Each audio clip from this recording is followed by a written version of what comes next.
Balikan po natin ang ulat patungkol sa mga pagpapalit ng permanente at konkretong tulay sa F. Manalo Bridge sa Pasig City.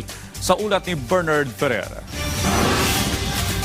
Mas maluwag at mas matibay na F. Manalo Bridge. Ito ang siniguro ng DPWH sa pagtatayo ng permanente at konkretong tulay. Sa kasalukuyan, temporary bridge ang inilagay upang matiyak ang tuloy-tuloy na daloy ng mga sakyan sa Caruncho Road, Pasig City. Matinding pinsalang inabot ng tulay matapos samaan ng barge sa kasagsagan ng bagyong Karina noong Hulyo 2024. Instead of 2 lanes, na dating 2 lanes naman to, nag-request si Mayor and yun na rin ang gagawin natin, 4 lanes na.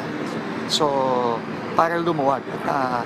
Mas lumuwag yung biyahe ng mga kababayan natin. Gayunpaman, may kinakaharap na right-of-way issue sa bahagi ng Quezon City ang proyekto. Tinate ang 100 metro ang nasabing right-of-way concern. Napagkitaan ko lang, medyo nagko-contest yung may-ari ng lupa, sumulat sa Office of the President.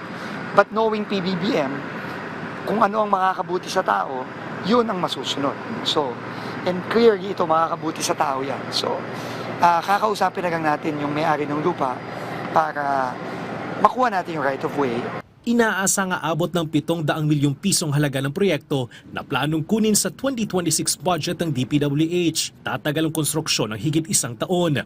Tiniyak ng DPWH na hindi isasarang tulay habang isinasagawa ang proyekto. Ang F. Manalo Bridge ay mahalagang daanan ng mga motorista papuntang Pasig City at Quezon City. Sa ngayon, ipinatutupad ang stop-and-go scheme upang mapanatili ang maayos na daloy ng mga sakyan sa lugar. Samantala, nagpapatuloy ang konstruksyon ng Pasig Marikina Flood Mitigation Project sa kahabaan ng Pasig River.